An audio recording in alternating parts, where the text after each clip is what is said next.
Assalamualaikum warahmatullahi wabarakatuh. Bismillah walhamdulillah wassalatu wassalamu ala rasulillah Sayyidina Muhammad ibn Abdillah wa ala alihi wa sahbihil mutamassikina bil kitabi was sunnah la hawla wa la quwata illa billah. Rabbi shrah li sadri wa yassir li amri wahlul 'uqdatam min lisani yafqahu qawli bijahi sayyidina Muhammadin sallallahu alaihi wasallam.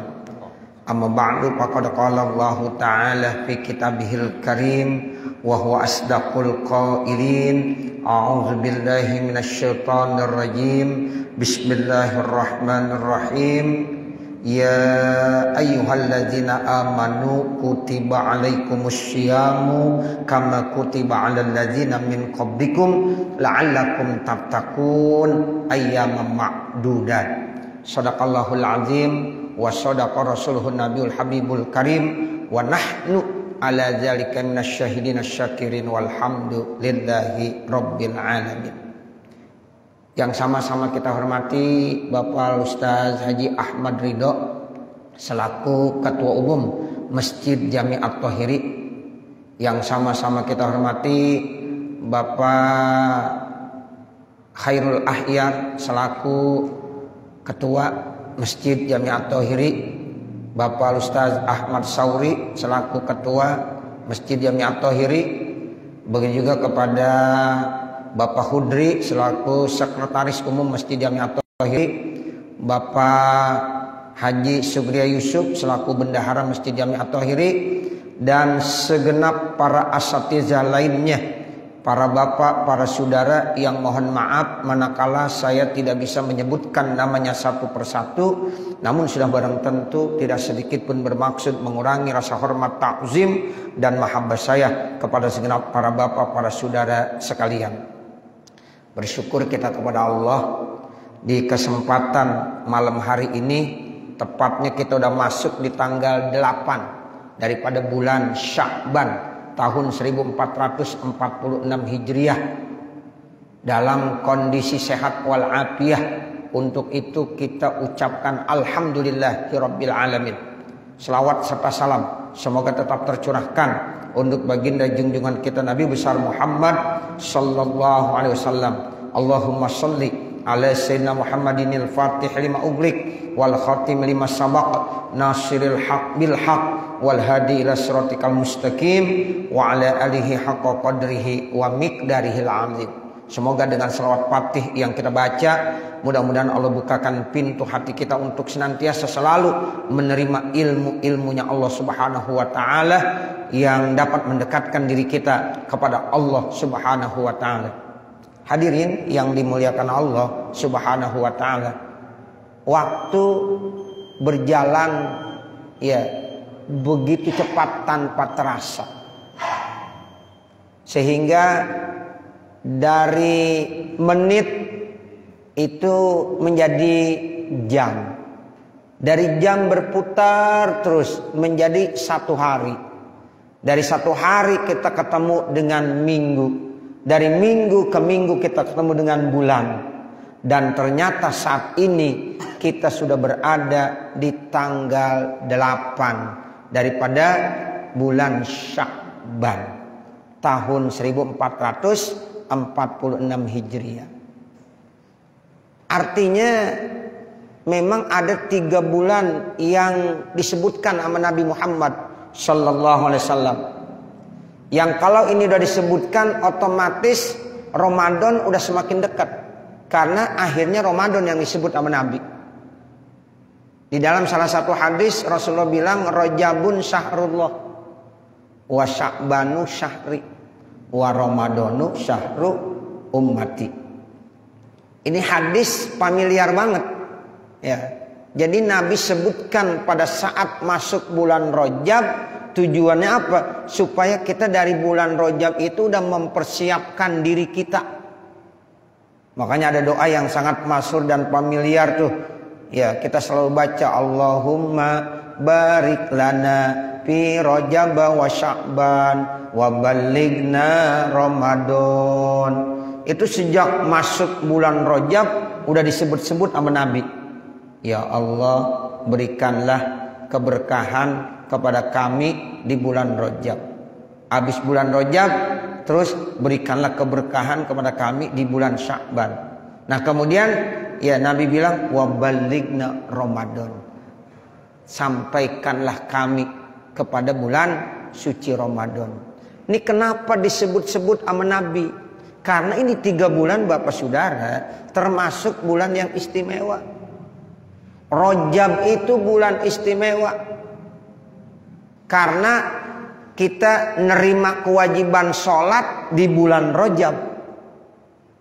Sholat tuh yang tiap hari kita kerjain dan merupakan amal kunci kita.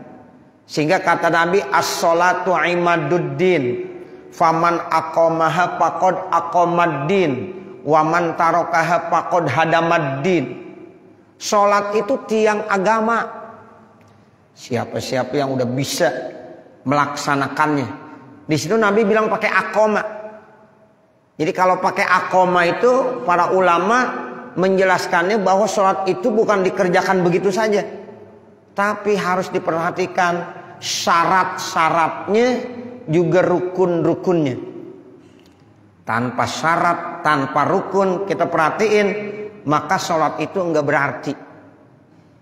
Nah di sini nih yang dikatakan paman aqomah, siapa yang sudah melaksanakan sholat, tentunya ya syarat-syaratnya kita perhatiin, kita laksanakan dengan secara sempurna. Rukun-rukunnya dalam waktu kita sholat pun kita harus perhatiin supaya kita bawa semuanya. Jangan sampai ada yang kurang, ada yang cacat rukun-rukunnya. Kenapa? Karena kalau kita sholat tanpa memenuhi persyaratan ataupun ada rukun-rukun yang cacat, maka sholatnya tidak sah. Nah kalau kita udah benar-benar mendirikan itu sholat, maka kata Nabi faqad aqamaddin, berarti dia sudah mendirikan agamanya, sudah mengokohkan agamanya. Nah sebaliknya, waman tarokaha faqad hadamaddin. Siapa-siapa yang meninggalkan sholat, apakah emang benar-benar ditinggalin sholat seperti itu? Atau mungkin dia sholat sih, tapi sholatnya tidak sesuai dengan aturan, karena tidak didasari dengan ilmu. Sehingga ada satu cerita tuh Bapak Saudara, ada 2 orang saudara nih. Yang satu ngajinya rajin, yang satu kagak mau ngaji tapi ibadah doang. Ya, jadi yang satu ngajinya rajin, yang satu nggak mau ngaji tapi mau ibadah aja. Nah satu saat adiknya nih yang rajin ngaji, ya datanglah rindu ke rumah kakaknya yang benar-benar dia di dalam kehidupannya diisi dengan ibadah. Tapi ada pengajian nggak pernah mau datang. Ya, di mana aja tuh pengajian nggak mau datang, dia mau ibadah aja. Nah, pada saat itu saudaranya datang ke rumah abangnya ini, dilihat abangnya lagi sholat. Tapi yang menjadi aneh, waktu lagi sholat kok ada bau-bau. Ternyata dalam sholatnya dia menggantungkan bangkai tikus. Dia menggantungkan apa Pak? Bangkai tikus. Kenapa? Ya, menggantungkan ya bangkai tikus. Itu saudaranya cerita. Saya katanya lagi sholat dengan enaknya, dengan khusyuknya. Itu tikus selalu lewat di depan saya. Terasa terganggu saya. Akhirnya selesai saya sholat, saya kejar, saya matiin tuh. Ya, itu tikus dimatiin Pak. Ya, habis dimatiin, dia merasa berdosa. Ya Allah, saya sudah ya membunuh makhlukmu ya Allah. Saya berdosa ya Allah. Saya udah zalim ya Allah. Dia menangis terus menerus. Akhirnya salah satu caranya setiap kali di sholat digantungkan di lehernya, diikat itu bangkai tikus, ditaruh di atas lehernya. Jadi sama sholat Allahu Akbar itu dibawa bangkai tikus. Tujuannya apa? Karena dia merasa bersalah. Ya udah membunuh makhluk Allah. Mungkin kata dia itu salah satu cara untuk dia bertobat minta ampun sama Allah karena udah membunuh makhluk Allah yang namanya tikus. Itu saudara yang kecil dengerin aja. Terus setelah cerita-cerita begitu, apa komentar saudaranya? Kata saudaranya, abang salah. Ya, sebenarnya bukan begitu caranya. Jadi selama abang sholat, ya modelnya begitu, maka sholatnya tidak sah. Iya, tidak sah. Kenapa? Karena dalam sholat dibawa apa? Bawa najis. Itu bangkai tikus. Ya, ditaruh di lehernya. Ya, itu kan najis. Berarti abang harus kodoin sholatnya udah berapa hari nih? Udah seminggu katanya. Pantas lu tikus udah bau. Ya, udah seminggu dia begitu terus. Ya, nah inilah katanya orang yang ibadah karena tidak didasari dengan ilmu. Dia ngakunya doang paling bagus tuh. Ibadah aja tekun di rumah tuh. Ya, begitu. Akhirnya dikasih tahu. Ini binatang makhluk Allah, benar. Ya. Tapi ada binatang yang boleh dibunuh, ada binatang yang kagak boleh dibunuh. Nah, kalau model tikus, ular, itu kan binatang-binatang yang boleh dibunuh. Kalau kita belajar tuh nanti dari hadis-hadis Nabi, di kitab-kitab fikih itu dijelaskan ada makhluk Allah, binatang-binatang yang tidak boleh dibunuh. Seperti anjing. Itu anjing walaupun binatang yang disebut najisnya mughallazoh, tapi itu anjing termasuk binatang yang muhtaram. Artinya itu binatang yang dimuliakan, kagak boleh diganggu, enggak boleh dibunuh. Dosa kita kalau membunuh anjing, kecuali al-kalbul akur. Itu di dalam kitab-kitab dijelaskan kalau kalbul akur itu anjing gila. Ya, karena ini bisa membahayakan, gigitannya nanti bisa bahaya. Ya, membuat orang ya nanti punya penyakit rabies yang itu sangat berbahaya. Sehingga boleh tuh kalau kalbul akur boleh dibunuh. Termasuk babi, itu binatang yang boleh dibunuh. Ya, kalau ada khinzir datang ke kampung kita ramai-ramain kita bunuh, boleh nggak? Boleh. Karena itu makhluk Allah yang boleh dibunuh. Tapi kalau anjing kagak boleh. Ya, anjing masuk kampung gitu kagak boleh kita bunuh. Kalau dulu kan ya jarang sekali ya ada binatang anjing masuk kampung. Nah, kalau sekarang mah emang anjing masuk kampung udah. Ya, kita udah nggak aneh lagi. Kadang-kadang kita punya tetangga berisik sama suara anjing. Kalau dulu aneh tuh Pak. Kalau ada orang kampung miara anjing dulu aneh. Ya, kalau sekarang udah kagak aneh lagi. Ya, tapi itu emang binatang yang dimuliakan. Cuma kita memang tidak boleh miara anjing. Kata Nabi, ya malaikat rahmat tidak akan masuk ke dalam rumah yang ada anjingnya. Tuh. Tapi kalau malaikat Israel masuk. Ya, kalau malaikat rahmat itu, oh ini ada anjing nih. Ada orang Islam miara anjing. Itu malaikat rahmat tidak akan datang. Itu melalui hadis Rasulullah SAW. Ya, seperti itu. Nah, jadi kembali ke cerita yang tadi. Artinya kalau tikus binatang yang boleh dibunuh. Jadi kalau kita bunuh nggak dosa. Enggak apa-apa. Itu yang pelajaran. Ya, yang pertama. Yang kedua, pelajaran kedua apa? Kalau kita sholat itu harus suci, harus bersih, nggak boleh ada najis. Nah, ini abangnya sholat, selama sholatnya katanya itu selalu membawa bangkai. Nah, otomatis itu najis, otomatis sholatnya tidak sah. Ya, selama dibawa najis. Nah, ini kan artinya dari cerita tersebut baru abangnya menyadari terhadap adiknya. Oh, ternyata ibadah itu penting ya dengan ngaji. Ya, makanya disitulah rahasianya. Kenapa orang yang hadir di majlis ilmu kata Nabi Muhammad nilainya lebih bagus daripada kita sholat 1000 rakaat.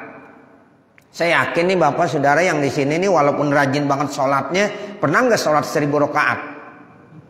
Coba nunjuk yang 1000 rakaat.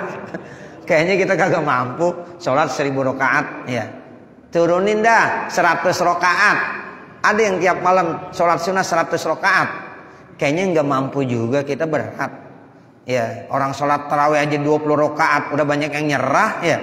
Nah, seperti itu berat Pak, berat. Yang namanya sholat 100 rakaat berat. Ya, apalagi 1000 rakaat. Tapi Nabi memberikan kabar dan informasi terbaik. Ya, orang yang hadir di majelis ilmu duduknya aja tuh nilainya udah lebih bagus daripada dia sholat 1000 rakaat. Nah, makanya pantas kalau tadi Ustaz Haji Ahmad Dido memberikan motivasi, ayo malam Jumat kita sempatkan waktu. Ya, jangan sampai lupa untuk kita ngaji. Tuh. Apalagi nih yang namanya pengajian malam Jumat, ini pengajian lama Pak. Dari sejak dulu, dari ini musola, ya itu dari orang tua saya Walid Kiai Asnawi Thohir, ya beliau udah berapa puluh tahun ngaji di sini, ya jadi artinya ini karomah Pak, banyak karomahnya, nggak sembarangan, ya boleh lihat ya sejarah pengajian, ya ini malam Jumat jangan sampai ditinggalkan, ngaji tempat-tempat lain boleh, tapi jangan sampai malam Jumat dilupain. Ya, ini pengajian yang memang sudah lama yang ya dibentuk oleh orang-orang tua kita. Kan otomatis kalau kita pada hadir, ini namanya kita nyambung.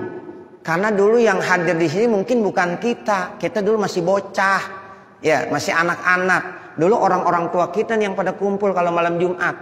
Ya. Jadi yang ngajar Walid, ya. Kemudian yang ngaji siapa? Orang-orang tua kita semuanya. Nah sekarang mereka udah berada di alam barzah, di alam kubur. Yang gantiin kita, itu orang tua kita pada senyum itu Pak. Senyum. Kalau malam Jumat, setiap kali kita ngaji, kita baca Fatihah, itu mereka dapat itu ganjaran pahalanya. Ya, itu dapat pahala. Insya Allah yakin, 1000 yakin. Orang-orang tua kita senyum bahagia. Itulah yang dinamakan banyak keberkahan.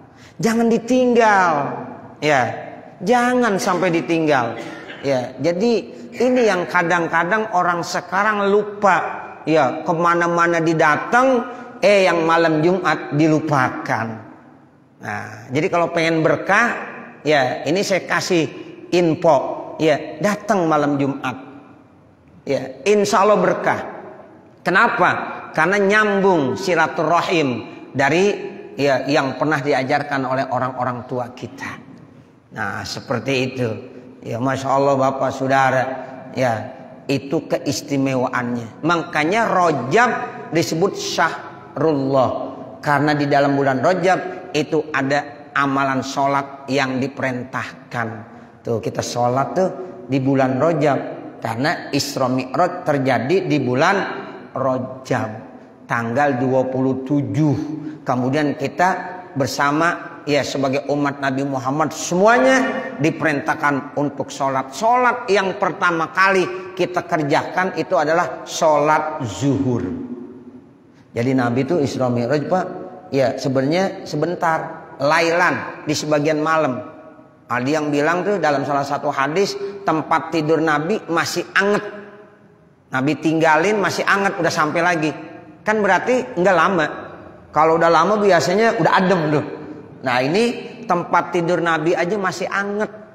Nah itu Nabi udah sampai lagi. Tapi subuh Nabi belum kerjain. Kenapa? Sebab malaikat Jibril belum datang untuk mengajarkan. Nah seperti itu. Jadi karena belum diajarkan ya Nabi nggak sholat. Nah yang pertama kali Nabi kerjakan yaitu sholat zuhur. Karena malaikat Jibril ngajarin sholat zuhur yang pertama. Ya, 4 rakaat, kemudian asar 4 rakaat, maghrib 3 rakaat, isya 4 rakaat, kemudian subuh yang terakhir 2 rakaat. Itu atas instruksi Allah, ya, malaikat Jibril diperintahkan untuk mengajarkan Nabi Muhammad sallallahu alaihi wasallam. Nah, artinya apa? Nabi pun punya guru berarti. Jadi Nabi waktu itu mau sholat, kalau belum diajarin sama malaikat Jibril, ya belum bisa diajarin. Walaupun Nabi Muhammad itu menjadi makhluk yang lebih mulia kebanding daripada malaikat Jibril. Tuh, jadi artinya bisa jadi seorang murid itu nanti lebih mulia daripada gurunya. Dan itu tidak mustahil. Tapi tetap kita harus memiliki guru. Ya, nah nanti bisa jadi ya guru bisa lebih mulia daripada muridnya. Malaikat Jibril gurunya Nabi Muhammad. Karena memang sholat yang pertama kali ngajarin siapa? Malaikat Jibril. Nabi Muhammad banyak diajarkan berbagai macam hal-hal agama oleh malaikat Jibril atas perintah Allah Subhanahu wa taala. Karena itulah malaikat Jibril tugasnya memberikan wahyu. Namun Nabi Muhammad lebih mulia kebanding daripada malaikat Jibril alaihi salam. Nah, jadi artinya seorang murid itu bisa jadi nanti lebih mulia daripada gurunya. Tapi tetap kita harus punya guru ya yang menjadi sandaran buat kita. Nah, seperti itu. Jadi kita sholat itu. Nah, itu mulainya di bulan Rajab. Dan bulan Rajab itu disebut juga Syahrul Istighfar, bulan di mana kita disuruh banyak istighfar. Banyakin istighfar, sholat istighfar. Karena memang kita akui kita banyak dosa. Nah, setelah sholat kita udah laksanakan, ya banyak istighfar. Masuklah bulan Sya'ban yang diakui sebagai bulannya Nabi Muhammad sallallahu alaihi wasallam. Kenapa disebut dengan bulan Nabi Muhammad? Karena ayat yang berbunyi innallaha wa malaikatahu yusholluna 'alan nabi ya ayyuhalladzina amanu shollu 'alaihi wasallimu taslima, itu diturunkannya di bulan Sya'ban. Jadi ayat yang berbunyi innallaha wa malaikatahu yusholluna 'alan nabi ya ayyuhalladzina amanu shollu 'alaihi wasallimu taslima, itu turunnya di bulan Sya'ban. Ayat itu memerintahkan kepada kita sebagai umat Islam, umat yang beriman, umat Nabi Muhammad untuk disuruh membaca sholawat kepada baginda junjungan kita Nabi besar Muhammad sallallahu alaihi wasallam. Itu sholawat. Makanya bulan Sya'ban disebut bulan Nabi Muhammad. Karena kita di bulan Sya'ban disuruh banyak baca selawat. Makanya kata ulama-ulama, kalau bulan Rajab amalan yang terbaik kita banyak baca istighfar, maka amalan yang terbaik di bulan Sya'ban kita disuruh banyakin membaca selawat kepada baginda junjungan kita Nabi besar Muhammad sallallahu alaihi wasallam. Tuh, banyakin baca selawat Bapak Saudara di bulan Sya'ban. Dari samping itu juga nanti bulan Sya'ban ada bulan yang mulia yang kita kenal dengan nisfu Sya'ban, yang insya Allah kita akan laksanakan pada malam Jumat yang akan datang. Kemudian yang terakhir ya wa Ramadhanu syahru ummati. Nah, bulan Ramadan itu adalah bulan istimewa buat umatku. Jadi habis Rajab, habis Sya'ban, Ramadan. Nah, Ramadan itu disebut syahrus syiyam karena memang siang harinya kita wajib puasa. Jangan sampai kita kagak puasa. Yang kedua disebut syahrul qiyam. Kenapa? Karena malamnya memang kita sebagai umat Nabi Muhammad dianjurkan sunnah untuk melaksanakan qiyamul lail yang kita kenal dengan sholat tarawih. Dan bulan Ramadan pun disebut dengan syahrul Quran, bulan Al-Quran. Sehingga para ulama menjelaskan amalan yang terbaik di dalam bulan suci Ramadan, di samping kita puasa Ramadan siang hari, kemudian kita ya qiyamul lail di malam hari, jangan lupa ya itu kita banyak-banyak membaca Al-Quran. Kalau bulan Rajab kita disuruh banyak istighfar, bulan Sya'ban kita disuruh banyak membaca selawat, maka di bulan Ramadan amalan yang terbaik yaitu kita membaca Al-Quran. Nah, mudah-mudahan ya Allah memberikan taufik dan hidayah sehingga kita mudah untuk melaksanakan ibadah tersebut. Ayo kita sambut Ramadan sejak sekarang. Ya Sya'ban ya kita udah muliakan, ya siap-siap untuk mendapatkan bulan suci Ramadan. Pesan saya yang terakhir, ya mari di tahun ini 1446 Hijriah Ramadan kita sambut dengan kita sholat ya 40 hari ya secara full sholat berjamaah. Ya kira-kira Bapak Saudara siap enggak nih kalau kita buat program sholat 40 hari berjamaah secara full. Ya, Ramadan 30 hari. Tarik ke bulan Sya'ban minimal 10 hari. Jadi dari bulan Sya'ban kalau bisa habis nisfu Sya'ban di situ pasang niat. Saya mulai nisfu Sya'ban terus mau sholat berjamaah full sampai 40 hari sampai selesai Ramadan. Insya Allah banyak keistimewaan yang nantinya kita dapatkan. Di antara hadis Nabi bilang siapa-siapa yang bisa melaksanakan sholat berjamaah full 40 hari nggak putus, ya insya Allah dia akan dibebaskan dari sifat-sifat kemunafikan. Dan insya Allah dia akan dimasukkan ke dalam sorga bi ghairi hisab, tanpa dihisab. Nah coba Pak, sekarang kita buat program zuhur jamaah, kemudian asar berjamaah, maghrib berjamaah, isya berjamaah, subuh berjamaah. Itu namanya 5 waktu. Dan kita usahakan jamaahnya siap sebelum imam takbiratul ihram kita udah ada. Kalau kita ketinggalan kagak dapet tuh. Ya, kalau kita tinggalan 1 rakaat, tinggalan 2 rakaat, kagak dapet. Ya, yang dapet kalau imam takbiratul ihram Allahu Akbar, kita udah ada di belakang imam, langsung Allahu Akbar.